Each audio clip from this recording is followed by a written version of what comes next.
Welcome to the Lean Blog Podcast. Visit our website at www.leanblog.org. Now, here's your host, Mark Graban. Hi, this is Mark Graban. Welcome to episode 294 of the podcast. It is December 13th, 2017. Joining me today is Clay Linkous, an account leader and speaker with Studer Group. He is an accomplished cultural transformation and leadership expert who has synthesized lean and other improvement methods with Studer Group principles and practices. So today we'll talk about Clay's career and his purpose and motivations, both for working in healthcare and improving healthcare. We're both firm believers in the combination of Studer and lean practices, so we'll be discussing that as our main topic. I also want to say, in the interest of disclosures, that earlier this year, I became listed as a speaker through Studer Group in addition to my other work and roles. So I do have a working relationship with them, but I do so because I've long respected Quint Studer, the now retired founder of Studer Group, or he's retired from Studer Group and doing other things. But I really respect his work and the approach that Studer Group takes working out there in healthcare. With their clients, they use the term partners. So when Clay talks about Studer Group partners, that's what we mean there. So I'm really excited about the conversation. I hope you enjoy it. And hopefully Clay and I and some of the other Studer Group folks will do some podcasts in 2018. Thanks for listening. Well, Clay, welcome to the podcast. I'm Mark Graban, host of the podcast. We're going to talk for maybe 30 or 40 minutes today. We're going to be discussing lean, Studer Group, the connections and synergies in these approaches. So I want to thank you for joining us today. Thanks, Mark, for having me. I appreciate it.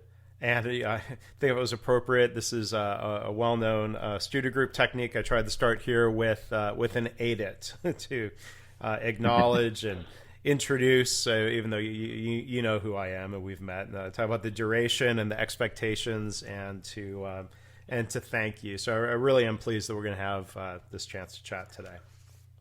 Yeah, I'm excited too. Yeah, we're going to talk about Studer Group methodologies and principles and connections to lean, of course. But let's start talking about you and your career. I'm always curious. Not just how people got introduced to lean. I think we'll come back to that. But I think for people in healthcare, there's this question of, passion and motivation. How did you get started in healthcare? I'm curious to hear your story and a little bit about your motivations. Yeah, I appreciate you asking that, Mark, and I think it's a great starting point, and it's something that I always want to hear from others as well, because I think we have to figure out where people's passion does come from. Mine personally, when I was a child, I actually was diagnosed with epilepsy, and through my childhood and teenage years, I had a number of seizures that were pretty scary. And the worst one I ever had, I was actually married. We were expecting our first child, and I was driving by myself, but actually had a seizure and totaled my car in a single car accident. And I would just remember my thoughts during that time about how I was scared that I was not going to be able to carry my children in my arms because I was afraid I might drop them if I had a seizure, or I was afraid I wasn't going to be able to drive them around if I had a seizure, and so there was just all these, concerns and fears about the future. And I share all that with you to say that, my passion for healthcare is because it was around that time that I was able to really have some breakthroughs in my healthcare. And through the care that I was getting from some neurologists and other specialty teams, I'm proud to say that, 15 years later, I've been seizure-free for 15 years now. And because of the, just amazing healthcare that I received. And so honestly, what gets me up in the morning, what gives me a passion to really do what I do is to really give back to the industry that's given me so much, given my family so much. And it's just an opportunity for me just to share my gratitude and help give back to those folks that are making such a difference in the world. So thanks for asking. That's really where my passion comes from. Yeah, and thanks for sharing that, because I think it's always it's good to have the reminders of the positives. When we focus on improving healthcare, I'm as guilty of as anybody of focusing on the waste, focusing on the problems. But you're right, there are a lot of amazing things that happen every day in healthcare. Absolutely. So where did that take you professionally then into your career, into the University of Tennessee Health System? Can you talk a little bit about that progression? Yeah, sure. I actually have a pretty diverse, career background. From an educational standpoint, I did an undergrad in exercise science, and never really used that degree. A lot of my colleagues and college peers, they went into different healthcare fields like cardiac rehab, and some of them went to PT, and some of them went to be, orthopedics. But I literally actually became a associate pastor for a number of years. That's probably a whole nother podcast for another time. We can talk about that. And then I, after about 4 or 5 years, found my way into a sales and marketing role for a startup firm. Did that for a number of years, and during all this time, I was married to my wife, who's a critical care nurse, and I just always remember being somewhat jealous of her, because I felt like that the work that she was doing each day, just really was making an impact for people on a daily basis. And so I decided that I really wanted to do something that I really felt like was making an impact in the world. And so I actually went back to school, to do a MBA in healthcare administration. I figured that there probably wasn't a good need for me to be taking care of patients, but I love the idea of really making an impact in healthcare. And so I also knew that I probably needed to get some experience. And so I actually contacted the vice president that was over my wife's nursing service line, and just honestly asked her if, come in and talk to her and share kind of my career goals. And she and I just really connected, really hit it off. And she wound up offering me an internship to basically, work with her while I was in school. And she honestly really catapulted my career. Her name's Teresa Levy. She's actually the chief administrative officer still at UT Medical Center in Knoxville, Tennessee. And I'm just so grateful for Teresa, because she really, really launched my career, offered me an opportunity to work on a lot of different projects that were really high profile. And it was during that time I also wound up finding myself being offered a full-time job at UT in their performance improvement department. And UT was beginning kind of their lean journey.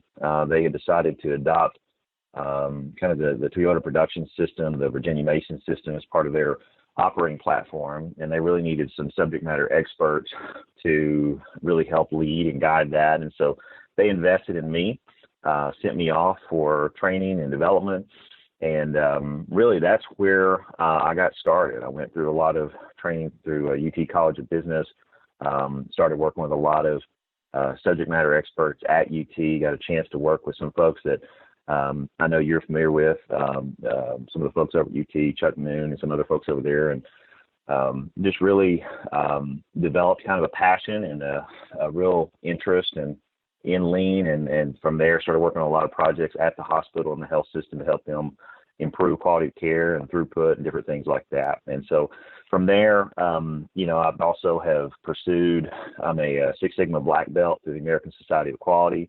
And just continue to develop kind of that.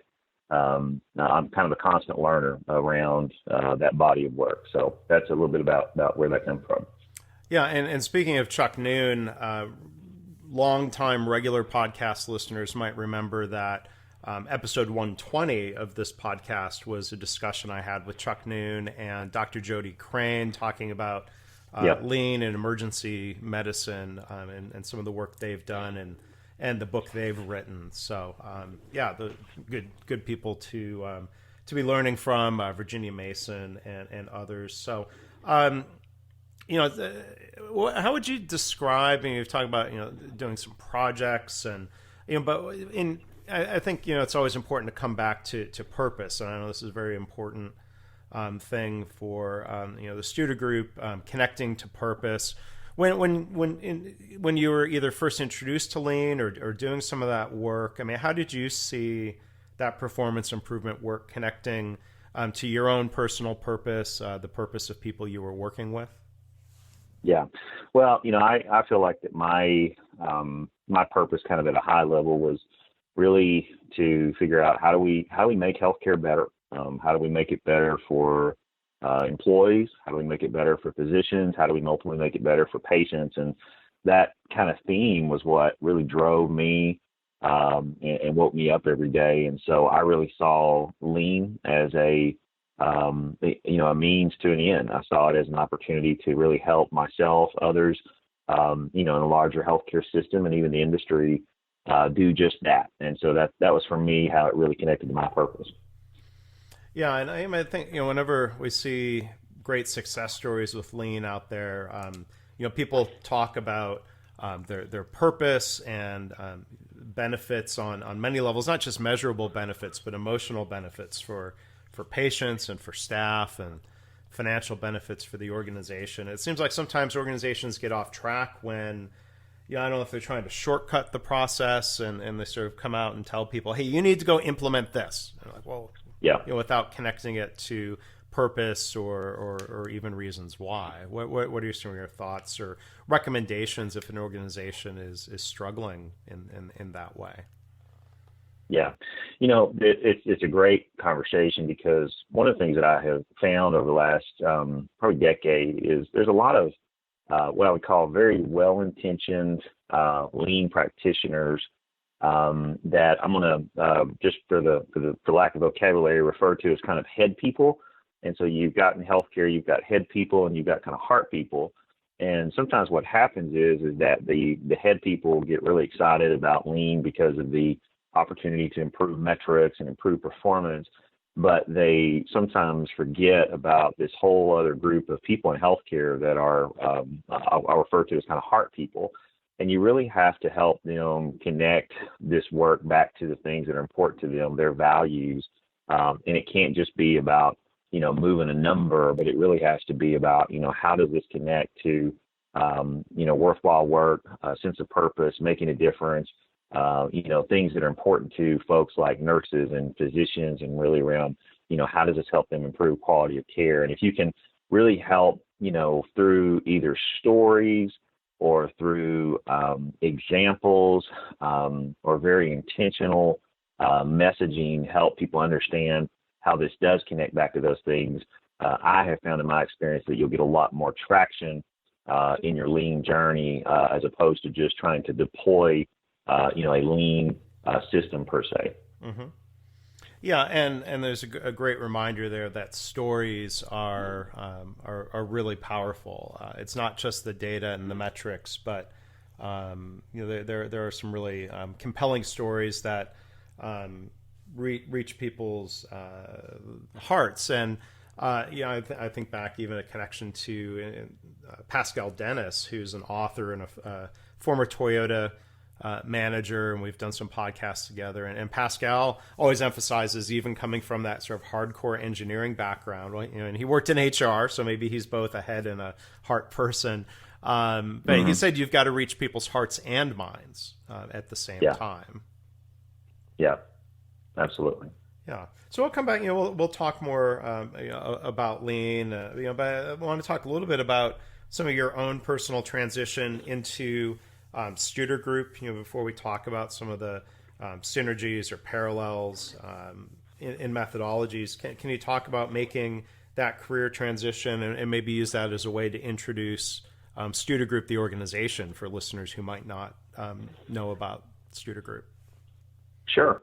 Well, it's a nice segue when you mentioned the topic of storytelling. I can think of not many better storytellers than Quint Studer, the founder of Studer Group, and he just had a real gift for, and still does, for communicating to audiences and really connecting work back to a sense of purpose. But Studer Group is a healthcare coaching firm based out of Pensacola, Florida.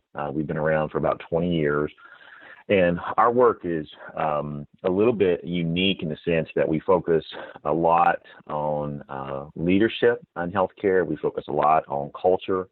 And we are firm believers in process improvement. But part of our philosophy is that it will struggle if it's just a standalone item by itself. Studer Group has received, accolades such as in 2010, we actually were a recipient of the Malcolm Baldrige Award. For the last 10 years, we have been in the 99th percentile internally for employee engagement. And we also rank among some of the top companies in the world for Net Promoter Score customer loyalty. So we compare with organizations such as USAA, Amazon, Apple, as far as the way that our customers think about us and the service and quality that we provide to them. And so I share all that to say that we would not, achieve all that if we weren't firm believers, in process improvement and things that can help organizations improve. But we really have a strong passion for applying that on top of a leadership framework. And so I found out about Studer Group. I was actually working at UT Medical Center, and I was doing a lot of work as an internal lean practitioner for the organization. And I wound up going to a conference. It was actually an American College of Healthcare Executives conference, and Quint just happened to be one of the sessions. I was not familiar with Quint, but I heard him speak, and his message, Mark, just really resonated with me because a lot of what he talked about was how I can remember him saying things like culture eats process improvement for lunch, and I can remember him saying things like that it has to be the people or the people. A lot of times I'll hear, really strong lean practitioners talk about it's the people or the process. And Quint was just really focused on kind of the people part of it. And one of the things he mentioned was how, like with a PI project or, you might be doing a Kaizen project or some sort of rapid cycle improvement, that even if you had a perfectly designed project, if you had a perfectly designed process, that you could take a low performing individual and they could actually sabotage that process and make it not work optimally. And then vice versa. A lot of times in healthcare, we don't always recognize that there are process improvement opportunities because we have high performing individuals who are simply figuring out how to work around broken processes. And what struck me about all of that was it was really something that was kind of dear to me because I had seen that. I'd seen that in my own organization about how that a lot of times, no matter how strong of a deployment we would try to do with certain lean principles, that a lot of times they would come up short, and we would either not necessarily get the outcomes we wanted, or they wouldn't stick, or they wouldn't happen as fast as we wanted. And a lot of times it was due to the cultural issues. It was due to the people part of the equation. And so I really came back from that conference and found myself starting to be just a disciple of everything that Studer Group was putting out as far as thought leadership. I was reading a lot of their books. I was, watching a lot of their videos, pulling in a lot of the resources from their website. Then after, a period of time of doing that and even applying and experimenting with some of those things in my own areas of responsibility, I wound up contacting Studer Group and just said, hey, I just love this stuff. I find that it's making such a big difference. And I'd love to see if there's an opportunity for me to come and be a part of your team. And that was in the early part of 2012. And I've been doing, I came on board with Studer Group in that year and I've been part of the team ever since. And wake up every day in just an incredible opportunity to make a difference in healthcare. So that was a big part of how I transitioned. Yeah, well, it's great that you had that opportunity. And if I remember right, 2012 was probably right about the time, maybe soon after, where you and I crossed paths. We've crossed paths at a couple Lean Healthcare Transformation Summits, a few Studer Group events. Yep. Yeah, I do recall that. And then I think, you and I have connected. And actually, your book, Lean Hospitals, was one of the first books that I had read when I was actually at UT. That was still to this day, I've got it here earmarked on my desk and use it as kind of a field reference manual every now and then to sharpen up my knowledge around the topics.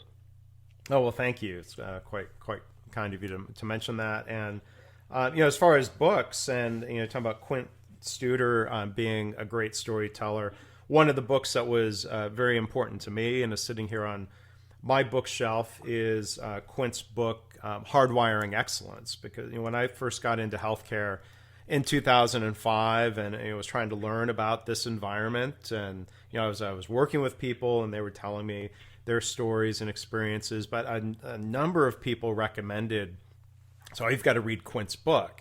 And so finally I took that advice, and that book was really compelling and powerful for me, not just of his story, but and reading about his approach and philosophies to me really resonated, because I thought there was a lot of connection and overlap to lean on a number of levels. Not just some of the tactics. I think rounding with a purpose is very similar to the idea of what a lot of people would call a Gemba walk, of not going Sure. out and just not just getting out of the office, but going out with some specific questions, some leader standard work, if you will. But then there's the style in the idea of servant leadership, making sure people have what they need to do a good job.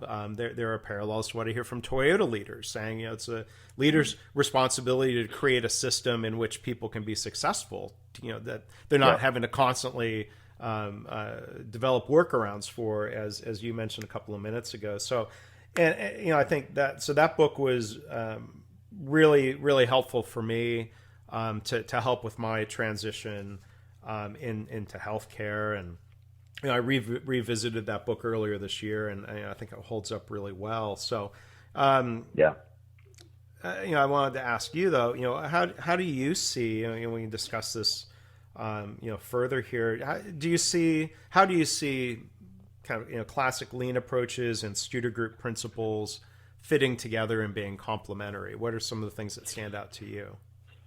Yeah, and I really think that's a really important question, Mark, because, as a individual that's blessed to work in multiple health systems across the country now, and I get to see, everything from, large academic medical centers to large regional health systems to standalone community hospitals, even, rural critical access hospitals, I find that a lot of organizations are asking this question.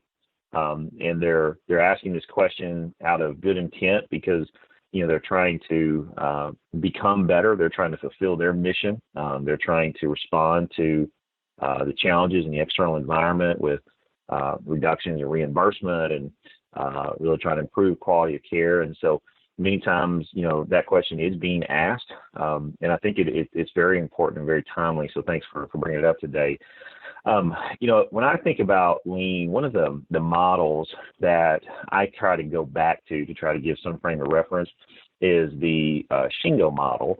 And a lot of people who have seen, that model are familiar with kind of that pyramid that you see a lot of times that has enterprise-wide alignment. It's got cultural enablers and continuous improvement. And so for a lot of, your audience, I know that those terms will be familiar. And the Studer principles, what we coach when we're working with organizations, the framework that we actually use is called evidence-based leadership. And the evidence-based leadership actually is built into a couple of different pieces. The first one of those is called aligned goals. The second one is called aligned behaviors. And the third one is called aligned processes. And the irony is in my mind, I actually see that they're very complementary and synergistic to the Shingo model. I even coach sometimes that for organizations that are really strong in a lean deployment system or a lean management system, that they can relate the evidence-based leadership model to that in that regards. Because when we talk about aligned goals, a large part of that has to do with that enterprise-wide alignment that you see in the Shingo model. When you talk about aligned behaviors, a large part of that is really similar to the cultural enablers you see in the Shingo model. And then when we talk about aligned processes, a lot of that is similar to what you find in the continuous improvement part of the Shingo model. And so there's definitely a lot of synergy there. And even, you opened up our conversation this morning with AIDIT, which is a communication framework that we coach. And, things like AIDIT, things like rounding, they're actually examples of standard work. The difference is it's standard work of people behaviors and not necessarily processes.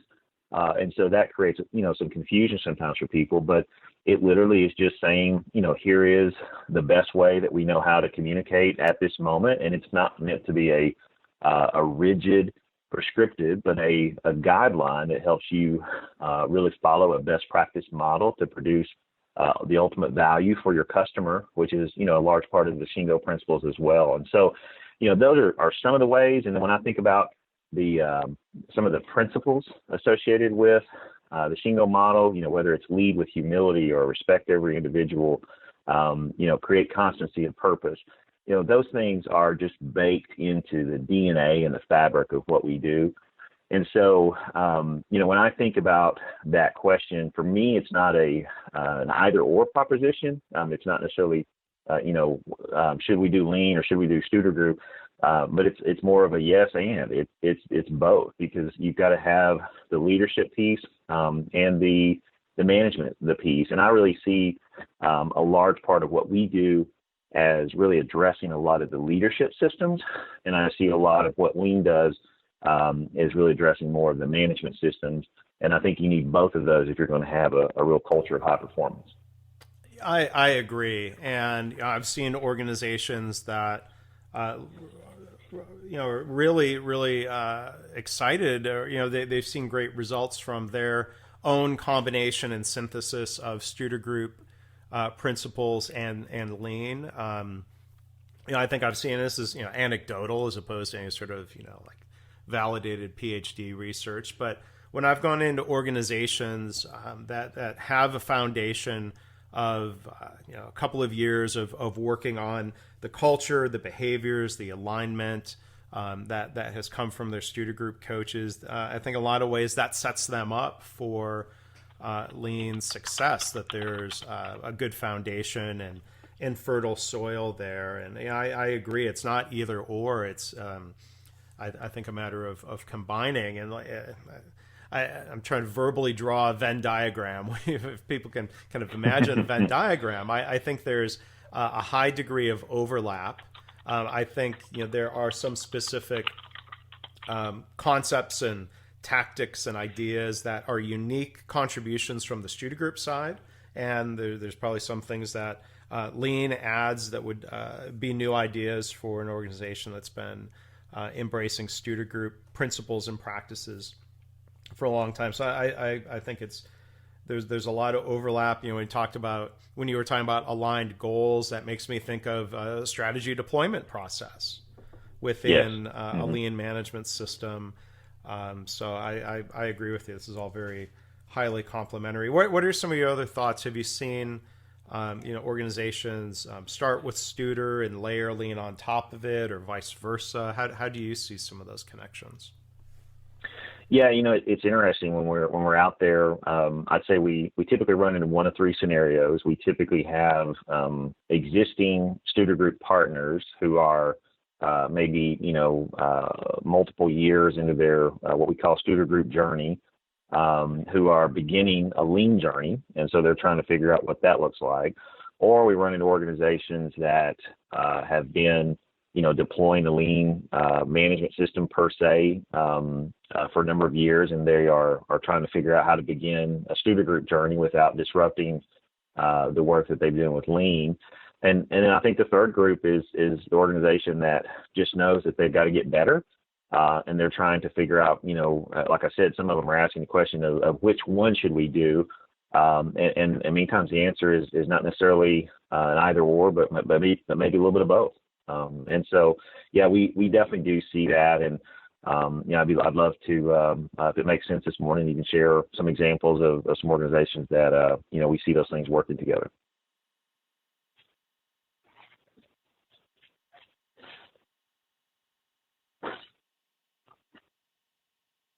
Yeah, sure. I think one right this second that comes to my mind is actually there's a common acquaintance of ours, Mr. Skip Stewart, out of the Baptist Memorial Healthcare System in Memphis, Tennessee. So they're a Studer Group partner, have been for a number of years. I serve as the account leader for that health system, and they have a very strong and what I would refer to as very mature lean management system. They refer to it as their Baptist management system. Skip helps lead that as kind of their cultural transformation leader in the organization, and just doing a superb job there. And my hat goes off to Skip because of the quality of work that he does and just who he is as an individual. And so, Skip, if you're listening this morning, keep up the great work out there. But I tell you what I've observed about them is they are, one of their top executives is Dr. Paul DePriest. And Dr. DePriest, he came from the UK University of Kentucky organization, spent a lot of time up there, and he's just a real student of improvement methodology and management theory and management science, and really have a deep appreciation for him and just his perspective on this question as well. And he really sees our work as being the leadership system, and then the Baptist management system being just that, the improvement system.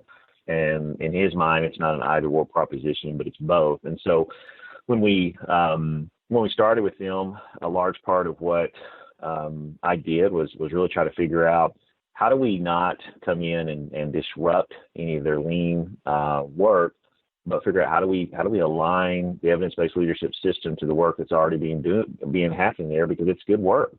And so for a lot of our tools and tactics that we coach, we're able to tailor those and incorporate some of the things that they are doing with their Baptist management system. And so there's no need for duplication and redundancy. And if there's something that we coach that need is being fulfilled through some aspect of their Baptist management system, then we either delay or sunset the need to even implement that. And so I try to communicate regularly with Skip around some of those things just to make sure that our work is aligned, and we find that it works well. And so I think some of the big benefits of having both for that organization is they do have the opportunity to ensure goal alignment for the 20 plus hospitals in their healthcare system across multiple states.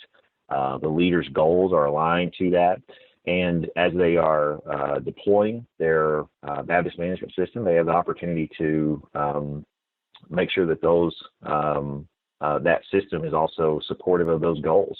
And so the leaders all have the opportunity to have monthly conversations with their one-up about how those goals are trending. And part of that conversation is them discussing, work they're doing on A3s, kata work, huddle boards, different things like that. And so there is a lot of synergy there. And then I think another aspect of it is as we're deploying some of our more commonly known bedside tools and tactics, so things like some of the rounding behaviors, they will use their Baptist management system to help them overcome barriers. And so instead of approaching a rounding behavior and saying, should we do this, they'll approach it and say, we know that this is an evidence-based best practice. And so if we are coming up against barriers or hurdles that are preventing us from, quote unquote, hardwiring this behavior or this tactic, how can we use our Baptist management system to continuously improve our ability to implement this and make sure that it's sustained? And so it's a little bit of both. It's our leadership system helps support their work, and their work helps making sure that our leadership system gets improved and gets implemented. So it's a nice complement out there, and that's a good example that I think is just working really well out in the industry today. Yeah, and I've had the chance to meet Skip just in the past year or two. And I need to get Skip on the podcast soon. He's sharing a lot of great content and videos through LinkedIn. I would encourage people, go find Skip Stewart on on LinkedIn and follow him or connect with him. There's a lot of great work they're doing. Brandon Brown, who's doing some great Toyota Kata coaching work with them. It's great to see the synthesis of different improvement methodologies and leadership approaches. So, do you have maybe one other question? It's just if you have advice for organizations about how to avoid confusion when maybe leadership intends, hey, we are combining and synthesizing methods. Staff in the past maybe have been used to a program of the month, program of the year approach, and so let's say lean is starting to stick and the organization is really committed to it, and now they say we're going to combine Studer practices. How do you help avoid an impression where people say, well, they're moving on from lean, or this is the new thing and as a replacement? What advice would you have for leaders about that? Yeah, I think three tips I'll offer. Number one is I think words matter, name and language matters. And I think one of the things that we have found is we spend a lot of time at the early part of our partnerships with healthcare systems really talking about, what are we going to call this work? And we find that that's important because one of the first things we want to be sunset in our partnership is any kind of reference back to us. So, for instance, at Baptist, they use a phrase there called Baptist Cares, and that really refers to as the body of work that we help them with. In other organizations that we partner with, you'll find very little reference to Studer Group, and the reason for that is we know that if an individual in the organization is referring to our work or lean work as just that, if they're saying, this is my lean work or this is my Studer Group work, then there's a psychological thing that happens there that they have less ownership of it. Whereas if there's some sort of name or brand that really connects back to that organization that's meaningful and really resonates with that audience, there's a much better opportunity for that to stick. And so in a lot of organizations, if they are trying to do both lean and Studer Group, we would actually encourage them to come up with a single name or brand that both of those bodies of work could actually fall under, so that it doesn't feel like that, today I've got to work on my Studer Group stuff and tomorrow I've got to work on my lean stuff. But it's really, no, this is our body of work that's helping us transform our organization. And so it's not an either or, proposition, but it's really both. And so the first tip would be making sure that you pay attention to what are we referring to this work as, what's our common language is helping define our culture around this work. The second thing is we find that a lot of leaders and organizations really need skill building when it comes to just change management in general, and really understanding that there are phases of change that are highly predictable and very much understood in the literature as far as both change for the organization and change for the individual. And the way that I like to teach this when I'm working with organizations is I like to talk about how is this work going to feel to both you as an organization and to you as a person. And it's going to feel differently maybe in the first 90 days than it does in the first year. And it may feel differently in 2 years from now than it does in the first year. And we talk about how you need to be aware that those feelings and thoughts around this body of work are going to change and shift over time. And that's very predictable. And so what do you need to do to make sure you're managing successfully through those different seasons and addressing the issues during each one of those seasons effectively so that you can move on to the next season? And so change management skill building, I think, has to be a big part of both of these topics, whether an organization is, what I refer to as a purist with lean, or if they're a purist with Studer Group, or if they are working more of a blended hybrid, as most organizations are doing now, they still need to be very strong with change management. And then I think that the last tip, Mark, is making sure that there is a strong leadership accountability system in place.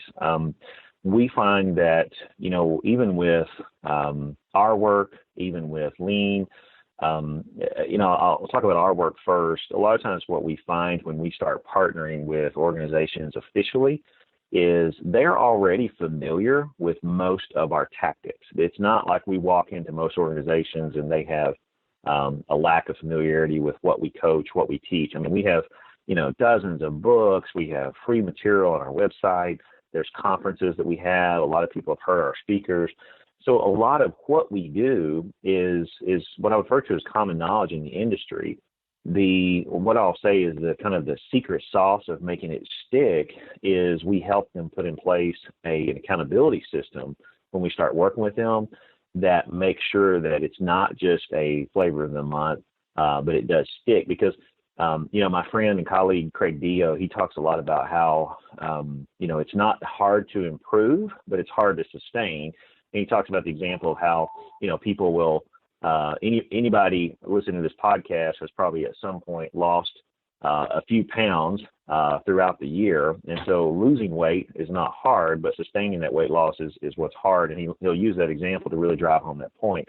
And so the accountability system is what sustains that work. And I'll say similarly with lean, let's just use an example and say that, an organization decides that they're going to start using A3s to really have a consistent problem-solving methodology in the organization for all leaders and individuals.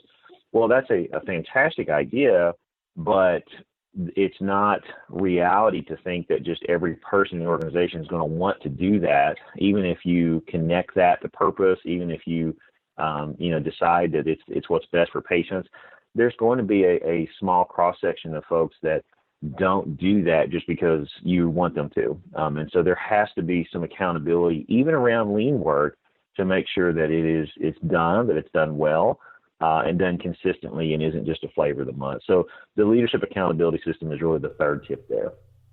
Yeah. And that's great advice. I see organizations, whether it's the Baptist management system, the Virginia Mason production system, even though I don't know if the word production resonates with people, but the point is that it's Virginia Masons and it's a system, the Michigan quality system, the Theta Care improvement system. I think phrases like that are meaningful, because then I think in one way that becomes a banner in which you can fold in other approaches, high reliability organization methodologies. I know Studer Group sees high degree of overlap there. I've talked with others on the podcast about the overlap between lean and HRO methods, and we can I think use a banner like that in a lot of helpful ways. And I appreciate the other points you made there too about change management as a process, leadership accountability. Those are things maybe we could dive into in a future podcast. But maybe one other question I want to ask before we wrap up here. You mentioned the challenges today. What are some final thoughts you have? Advice for healthcare leaders or executives who look and say, there's so much uncertainty. We don't know what's going to happen with repeal or change of the Affordable Care Act. There's mergers happening in so many different directions across the industry. There's a lot of change. A lot of uncertainty. What are some of the best ways to try to navigate that environment? Yeah, I appreciate the question. I think the big thing is make sure that you have a strong focus on reconnecting your people, yourself to purpose. You hit on this earlier, and I was just at an organization yesterday, Mark, who they just went through a epic go live over the last 30 days, and the tone in the organization was just one of fatigue. It was one of just I hate to use the overused word of burnout, but I don't know how else to describe it. That's what I felt. I felt it. I saw it, and people are just tired, and you've got amazing human beings who have committed their life to providing, quality care to the community and patients, and they're just, really being taxed hard. And so I think the first thing is there's got to be an increased level of connecting this work to purpose to make sure that we are, reconnecting and engaging our stakeholders, whether that's physicians, whether it's nurses, whether it's essential services. But the people that do this work have to be constantly reminded, and they need to remind themselves of why this work matters. It's more than just a job. It really is a calling for many individuals, and it makes a big difference in the world. So that's the first thing. I think that the second thing is a relentless focus on your culture. In the today's world, there's not just a competition for reimbursement dollars, but there's competition for manpower and labor. And I think the more that people can focus on being just an amazing place to work, then they're going to attract the top talent to their organization. If they can focus on being the best place for providers to practice, then they're going to have a better chance of recruiting, the top talent when it comes to that. And if they can focus on being just the absolute best place to receive care, create amazing experiences for their patients, then they're going to create more loyalty and market share during these challenging times. And so, I'm a huge fan and disciple of everything that we've been talking about, but those two things, just a connection to purpose and a relentless focus on culture, in my opinion, have to be on the front of minds for leaders in today's world. Yeah. And I think, focusing on, I think maybe part of what I hear you saying is that in times where there are a lot of things spiraling outside of an organization's control, the things you pointed to of focusing on culture, being an amazing place to work, are things that organizations do have a lot of influence over, right? Yes, that's exactly right. And so actually, that is what are those things that we have the most control and influence over, and let's do those things well. That's exactly right. Yeah. Well, it's a great point. Great advice to end on. So I want to go ahead and wrap up here. But Clay, it's been great having the chance to hear your thoughts about your work, your career, Studer Group, and Lean. If people want to learn more, they can, of course, go to studergroup.com. Lots of resources there, lots of great information there. And if people want to connect with you, if they've got specific questions, how would you recommend people do that, Clay? Sure. The easiest way would just be to shoot me a quick email. It's clay.linkous, that's LINKOUS, @studergroup.com. And I'd love to connect with you if you have an opportunity to ask me a question or share some feedback from today. Okay. Well, thanks. We hope people do that. And I want to thank you for being here, and thank everyone for listening. Take care, and I hope we cross paths real soon, Clay. Thank you, Mark. And thanks for all the great work you're doing out there to really make a difference in healthcare also. Well, thank you. I appreciate that. Thanks for listening. This has been the Lean Blog Podcast. For Lean news and commentary updated daily, visit www.leanblog.org. If you have any questions or comments about this podcast, email Mark at leanpodcast@gmail.com.